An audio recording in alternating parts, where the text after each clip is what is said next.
Hola, bueno, estamos nuevamente aquí en contacto, ustedes, mi audiencia y yo, en el ciclo sobre cómo exponer un paper en un congreso. Recuerden, el ciclo anterior se llamaba Cómo escribir un paper y tenía 3 partes. Este otro ciclo se llama Cómo exponer y tiene 4 partes. Ahora entramos en la parte número 2 y vamos a hablar de estructura y estilo. En el anterior explicamos todos los pasos para presentarnos a una jornada y los recaudos para llegar a tener bien preparado lo que vamos a hablar en público. Hemos visto que teníamos que escribir 2 textos, uno extenso que esperamos será publicado y otro breve que vamos a leer en público. Vamos a repasar brevemente y ahora con otro enfoque expositivo algunos conceptos que ya vimos en el ciclo anterior, en el que hablábamos de cómo escribir un paper. Y agregaremos otros elementos. La estructura tiene varios momentos. Hay uno de ellos que es la introducción.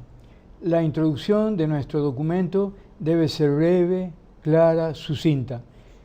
Debe explicarle al lector las siguientes cosas.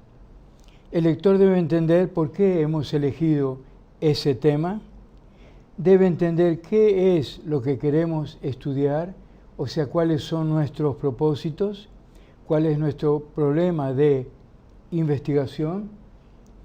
El lector debe percibir dónde está situada hoy la discusión del tema, o sea, debe percibir el estado del arte o el estado de la cuestión a través de una muy breve revisión bibliográfica nuestra, en la cual mostramos las principales tendencias acerca del tema, las principales líneas discursivas acerca del tema. El lector debe percibir cuál es nuestra perspectiva teórica, cuál es nuestro enfoque. Y debe percibir también nuestra metodología, o sea, de qué manera nosotros hemos hecho el trabajo. Debemos darle una idea también, esto se llama el plan de la obra, darle una idea al lector de lo que él verá a continuación. Esto no es un índice, es un relato en forma bien narrativa de lo que él va a ver a continuación. Y existe una tradición de colocar en la introducción algunos agradecimientos a quienes han colaborado con nuestra producción o dándonos recursos económicos o dándonos tiempo libre o leyéndonos y ofreciéndonos sus críticas. Recuerden siempre la importancia de hacer leer nuestros trabajos con otra gente, gente que no necesita ser especialista, eso no es imprescindible, pero sí gente que tenga el suficiente sentido común como para hacernos notar las zonas oscuras, ambiguas, redundantes, excesivas de nuestro texto.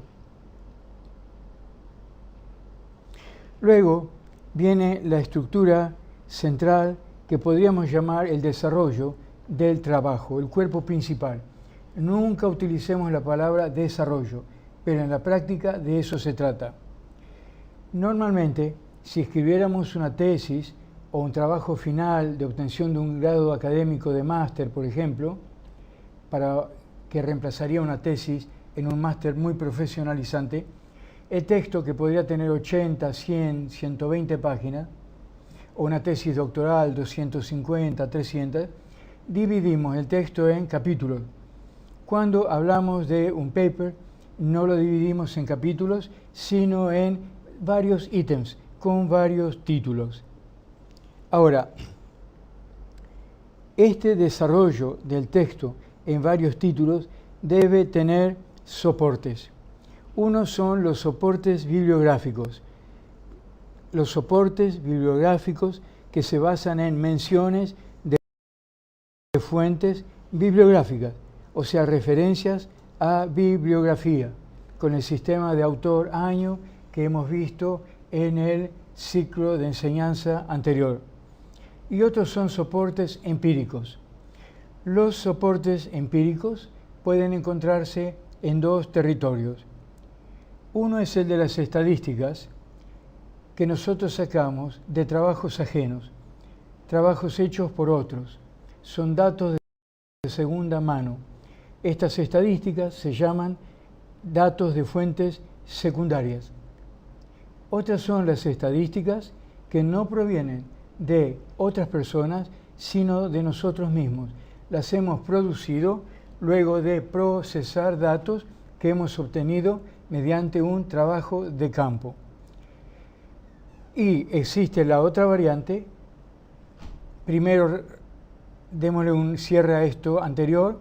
Tenemos estadísticas o de fuentes secundarias o de fuentes propias, o sea, fuentes primarias. Y tenemos otra clase de soportes empíricos que es la siguiente.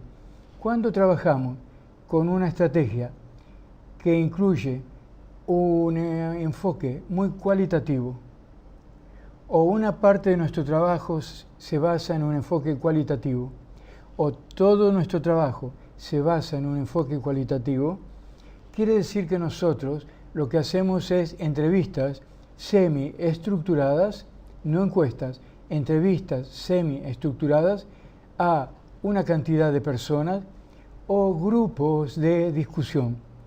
En ambos casos, nosotros grabamos todo lo que nos hablan los entrevistados o todo lo que nos hablan las personas que están en los grupos de discusión. Eso que está grabado, luego hay que transcribirlo. Luego analizamos todo lo que hemos transcripto. Aquí ya el análisis no es estadístico, como en el caso de las encuestas, sino uno que se llama análisis del discurso. Entonces, ¿qué son ahora nuestros soportes empíricos? Son frases, oraciones, párrafos, tramos de las cosas que nos han dicho las personas entrevistadas o que participaron en los grupos de discusión y que nosotros citamos a medida que desarrollamos nuestro texto. Entonces, tenemos dos grandes tipos de soportes, bibliográficos y empíricos. Los empíricos pueden ser aritméticos, procedentes de fuentes secundarias o de fuentes primarias, pero también pueden ser discurso, es decir, oraciones, frases, párrafos de entrevistados o debatidores en grupos de discusión, también llamados grupos enfocados o focus group. Luego que hemos hecho nuestro desarrollo del trabajo, viene algo muy importante, que está constituido por las conclusiones. Las conclusiones deben ser también breves, sucintas, concretas y comparadas con la introducción deben ser más breves, ocupar menor cantidad de páginas, palabras que la introducción. Pero hay unos elementos en las conclusiones que deben estar siempre presentes. Debemos en ellas dar una idea de nuestros principales resultados o los principales hallazgos de nuestra investigación, hallazgos que pueden ser empíricos o teóricos o ambos. Cuando nosotros acerca de datos extraemos conclusiones y exponemos algo abstracto, algunos conceptos que nosotros hemos construido, estas conclusiones son teóricas. Pueden ser teoría modesta, sencilla, pero es teoría. Entonces, tenemos resultados empíricos y teóricos y también siempre a lo largo del estudio vamos a descubrir problemas nuevos que nosotros no vamos a trabajar. Unos porque no sabíamos su existencia hasta hacer el estudio, otros porque ya no tenemos tiempo y hemos puesto un límite y tenemos derecho a poner un límite al trabajo. Pero no debemos dar lugar a la posibilidad de que alguien piensa que somos distraídos o ignorantes y no nos hemos dado cuenta de la emergencia de nuevos problemas. Entonces, siempre en las conclusiones, además de emitir información sobre nuestros principales hallazgos, debemos contarle al lector la existencia de nuevos problemas para investigar. De este modo, cumplimos con dos cosas. La primera es mostrar que percibimos la existencia de eso, que no somos ingenuos. La segunda es ceder a otras personas datos para que puedan darle continuidad a nuestro trabajo, indagando ahora en otras cosas que nosotros hemos descubierto que ameritan otros papers. Eventualmente podemos llegar a colocar también algunas recomendaciones. Cuando ponemos recomendaciones, tenemos que cuidar que sean pocas, que sean breves y que sean concretas. Y siempre tener presente que todas las recomendaciones, aun las más prácticas, siempre tienen implícito un sustrato que es muy subjetivo, un sustrato relacionado con nuestra subjetividad, con nuestros valores, o sea, el factor axiológico. Cuando hablamos de valores se trata del factor axiológico, con nuestra ideología, eventualmente con la religión, con posturas políticas, etc. Entonces, debemos ser conscientes de que en las recomendaciones siempre van a, entre comillas, y usando con respeto esta palabra, van a filtrarse elementos valorativos. Debemos tratar de no exagerar la cantidad de estos elementos porque nuestro texto se torna más vulnerable a la crítica, porque siempre estos elementos valorativos tienen un componente subjetivo, por consiguiente es el menos científico, por consiguiente el más discutible. Y la otra cuestión es poner con claridad desde qué perspectiva axiológica asumimos estas recomendaciones.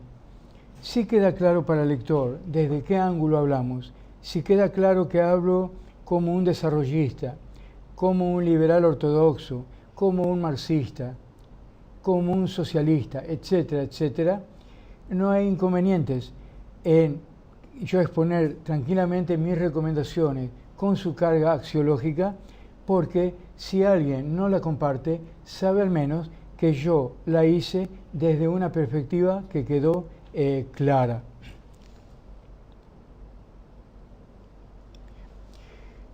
Para controlar nosotros la calidad de nuestro producto, de nuestro paper, es importante hacer un control cruzado de tres objetos. Si entre esos tres objetos hay coherencia, si ellos entre sí están bien vinculados, vamos a obtener un mayor grado de interés de nuestro público.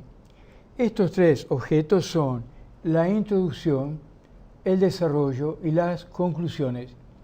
O sea, debe haber una clara conexión, como si hubiese un hilo conductor transversal a lo largo de todo el producto, una clara conexión entre estos tres momentos.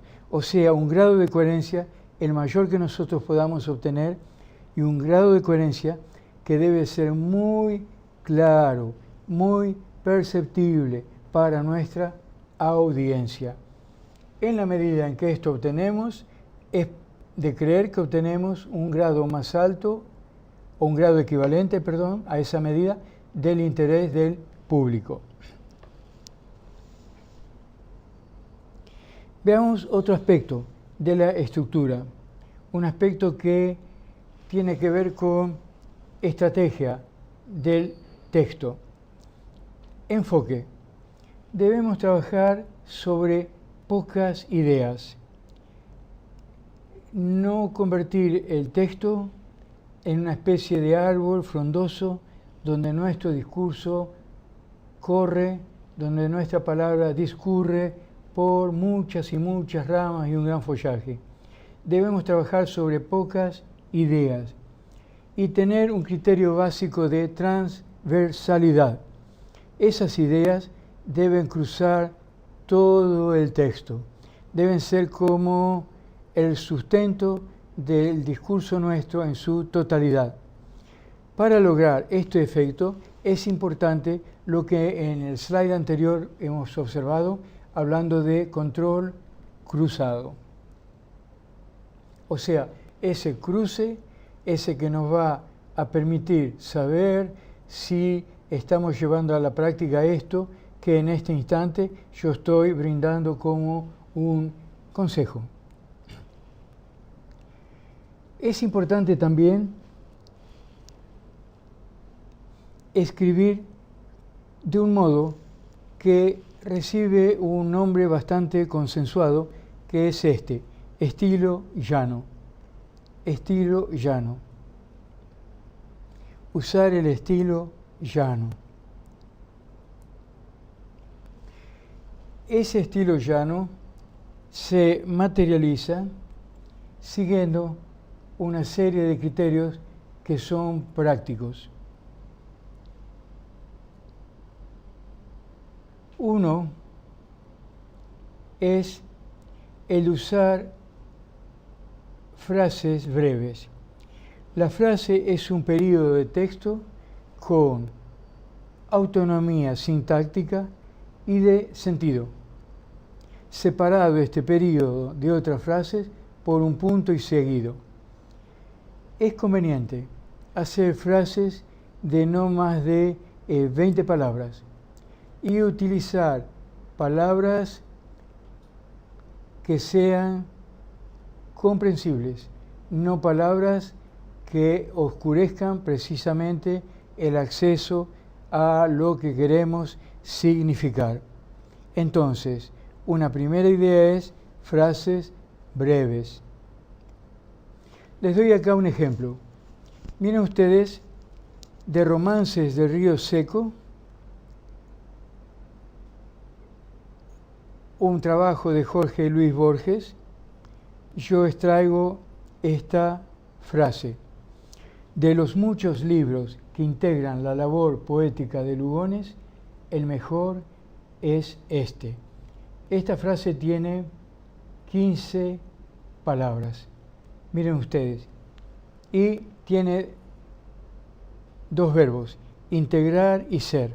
O sea, sobre 15 palabras hay una media de un verbo cada 7 palabras. Es importante colocar una considerable cantidad de verbos porque los verbos son además los que le dan agilidad al texto. Dijimos frases breves, ahora decimos párrafos breves. Los conjuntos de frases forman párrafos separados por punto, esta vez punto y aparte. Recuerden, cada vez que nos vamos de punto y aparte, hacemos un doble enter. Recuerden, quienes usan modelos muy actuales del Word, que luego del punto y aparte no hay que tocar dos veces el enter. Con tocar el punto y hacer enter, la máquina ya reconoce que nos fuimos de párrafo. Ella sola hace un doble espacio.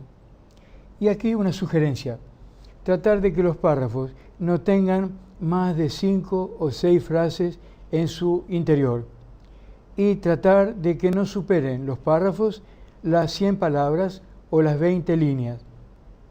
Existía un estilo basado en escribir enormes parrafadas. Ustedes pueden ver textos del siglo XIX con enormes parrafadas. No es recomendable, desde la perspectiva de una buena comunicación con nuestra audiencia, usar parrafadas. Mejor párrafos relativamente breves, eso es más conveniente. Si lo que nos interesa es un texto claro, comprensible, activo, que mantenga el interés de nuestro público. Otra idea en forma de recomendación y consejo. Usar frases en modo activo, con un sujeto explícito que actúa el verbo, o sea que los verbos tengan agentes. No usar verbos con sujeto latente. Vamos a ver esto por medio de ejemplos. Yo les voy a dar acá dos frases donde el sujeto es tácito. Una dice: se repartieron libros en el municipio de Esteban Echeverría. Imposible saber quién los repartió. Otra: se quiere transmitir datos para los miembros de un equipo. Nuevamente, el sujeto, el agente del verbo, quedó velado. Logramos más claridad y a la vez más acción, más movimiento, si escribimos en cambio así: la municipalidad de Esteban Echeverría repartió libros. Le puse un agente al verbo. Queremos transmitir datos para los miembros de un equipo. O la dirección se propuso transmitir datos para los miembros de los diferentes equipos. Ustedes quieren transmitir datos. Los médicos jefes quieren transmitir datos. Aquí podemos también poner un agente de un verbo como agente de un verbo, una entidad que a rigor no es un actor social. Vamos a hablar de un censo. El censo solo figuradamente es un actor social, a rigor no lo es, pero podemos escribir: el censo del INDEC muestra que. Entonces el agente del verbo es el censo del INDEC. La oración tiende a ser así más clara y a su vez la retórica tiende a ser más activa, más dinámica. Les voy a dar otro ejemplo, uno en que ya está resuelta la situación. Decimos: el presidente asumió en el año 1999 en medio de una época de recesión. La forma que no recomendaría diría: en esa fecha fue restringido el retiro de depósitos bancarios. Eso no. Le ponemos en cambio: en esa fecha el Estado, actor, restringió, verbo, el retiro de depósitos bancarios. Repito, el presidente asumió en el año 1999 en medio de una época de recesión. La forma pasiva sería: en esa fecha se restringió. No, ponemos: en esta fecha el Estado restringió el retiro de depósitos bancarios.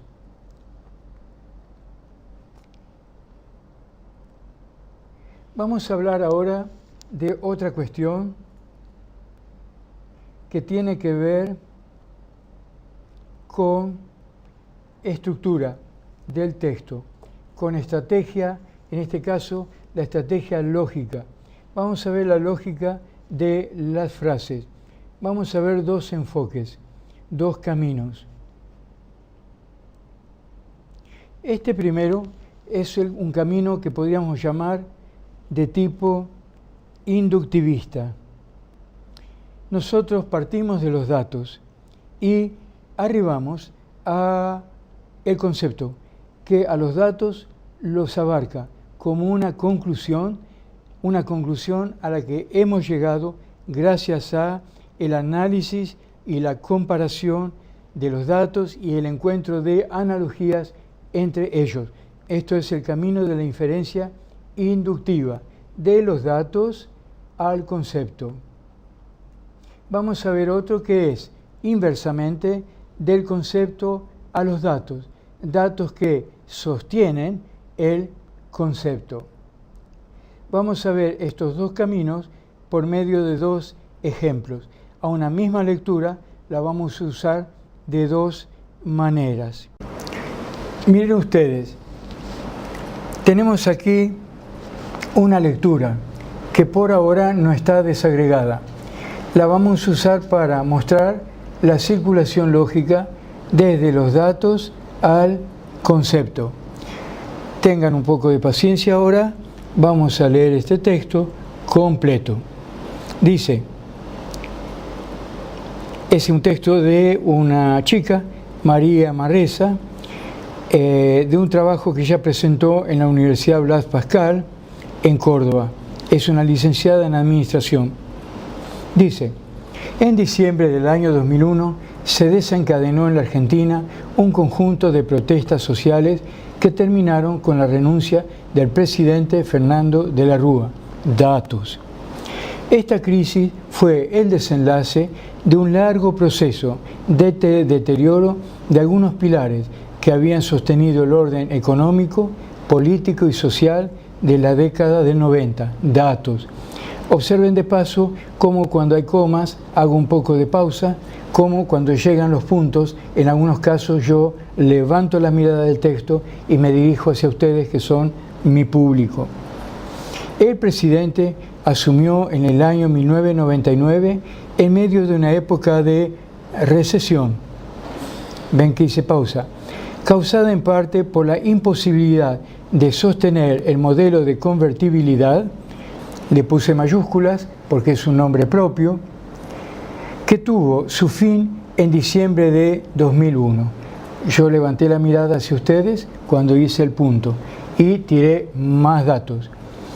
En esta fecha se restringió el retiro de depósitos bancarios, lo que fue denominado popularmente como corralito.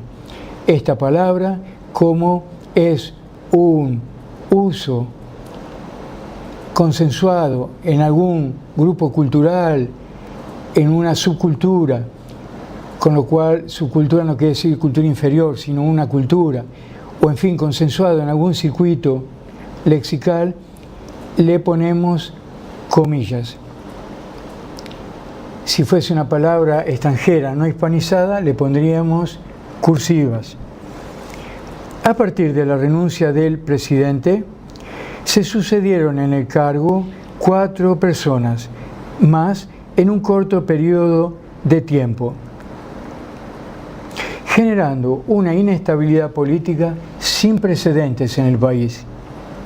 En 2002, en parte por la devaluación que adoptó el país luego del default, esa palabra no está hispanizada, le pongo cursivas, de la deuda externa, pública y privada, casi el 60% de la población pasó a ser pobre en términos de sus ingresos económicos y el PBI se redujo en un 64%.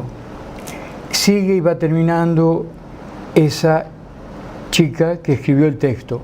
Una de las principales secuelas que dejó la crisis fue el aumento de la inequidad en la distribución de la riqueza en comparación con los demás países de América Latina.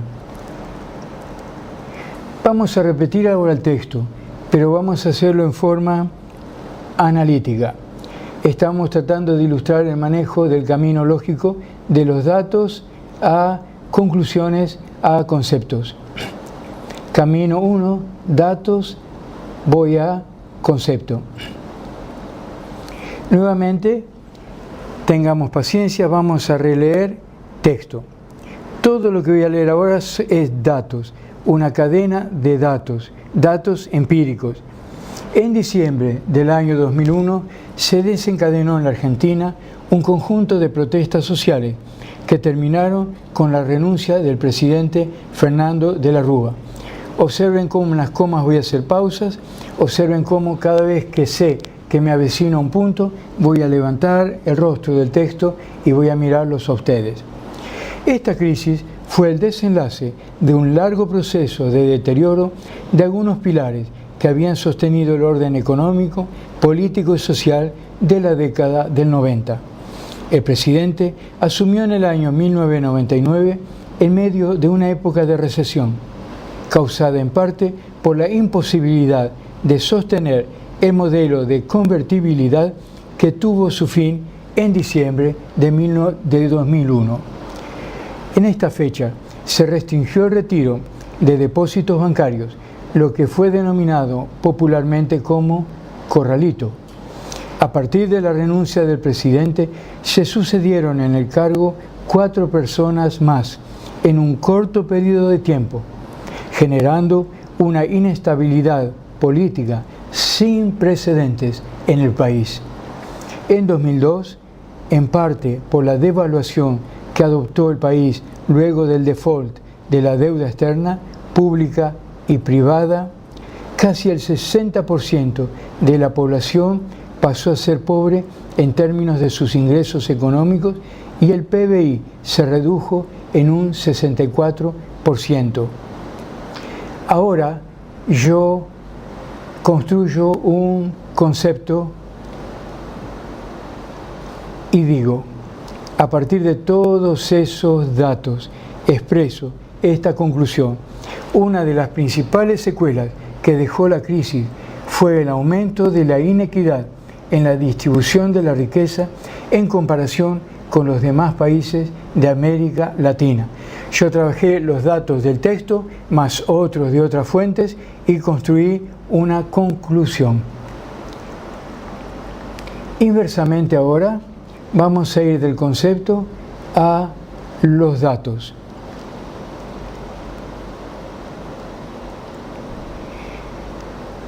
Esta vez el texto estaba modificado.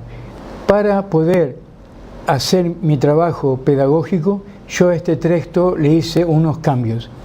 Voy a leerlo de vuelta y ruego a ustedes paciencia para escucharlo, porque es un poco extenso. En diciembre del año 2001 se desencadenó en la Argentina un conjunto de protestas sociales que terminaron con la renuncia del presidente Fernando de la Rúa, y este fue el comienzo de lo que se ha dado en conocer como la crisis del 2001. Una de las principales secuelas que dejó la crisis fue el aumento de la inequidad en la distribución de la riqueza en comparación con los demás países de América Latina. Sin embargo, este fenómeno de aspectos dramáticos fue el desenlace de un largo proceso de deterioro de algunos pilares que habían sostenido el orden económico, político y social de la década del 90. Fernando de la Rúa asumió la presidencia en el año 1999 en medio de una época de recesión, causada en parte por la imposibilidad de sostener el modelo de convertibilidad que tuvo su fin en diciembre de 2001. En esta fecha, el Estado restringió el retiro de depósitos bancarios, lo que fue denominado popularmente como Corralito. A partir de la renuncia del presidente, se sucedieron en el cargo 4 personas más en un corto periodo de tiempo, generando una inestabilidad política sin precedentes en el país. En 2002, en parte por la devaluación que adoptó el país luego del default de la deuda externa, pública y privada, casi el 60% de la población pasó a ser pobre en términos de sus ingresos económicos y el PBI se redujo en un 64%. Vamos a hacer ahora el trabajo analítico de descomponer el texto y observarlo, considerarlo nuevamente. Vamos a exponer primero un concepto general acerca de la crisis del 2001 y uno de sus principales resultados. En diciembre del año 2001 se desencadenó en la Argentina un conjunto de protestas sociales que terminaron con la renuncia del presidente Fernando de la Rúa, y este fue el comienzo de lo que se ha dado en conocer como la crisis del 2001. Una de las principales secuelas que dejó la crisis fue el aumento de la inequidad en la distribución de la riqueza en comparación con los demás países de América Latina. Ahora voy a pasar a sustentar lo que recién dice con datos. Mis datos empíricos, todos los que voy ahora a colocar, van a sustentar lo que recién expresé. Sin embargo, este fenómeno de aspectos dramáticos fue el desenlace de un proceso de deterioro de algunos pilares que habían sostenido el orden económico, político y social de la década de 90. Y empiezo a enumerar datos empíricos. Fernando de la Rúa asumió la presidencia en el año 1999, en medio de una época de recesión, causada en parte por la imposibilidad de sostener el modelo de convertibilidad que tuvo su fin en diciembre de 2001. Otro dato, en esta fecha el Estado restringió el retiro de depósitos bancarios, lo que fue denominado popularmente como corralito. Otro dato, a partir de la renuncia del presidente, se sucedieron en el cargo 4 personas más en un corto periodo de tiempo, generando una inestabilidad política sin precedentes en el país. Otro dato, en 2002, en parte por la devaluación que adoptó el país luego del default de la deuda externa, pública y privada, casi el 60% de la población pasó a ser pobre en términos de sus ingresos económicos y el PBI de la nación se redujo en un 64%. Sintetizando, hay 2 estrategias de trabajo para estructurar nuestro texto y nosotros debemos decidir solos la que queremos y consideramos que más nos conviene para expresar nuestro pensamiento y para comunicar algo claro y útil a nuestra audiencia.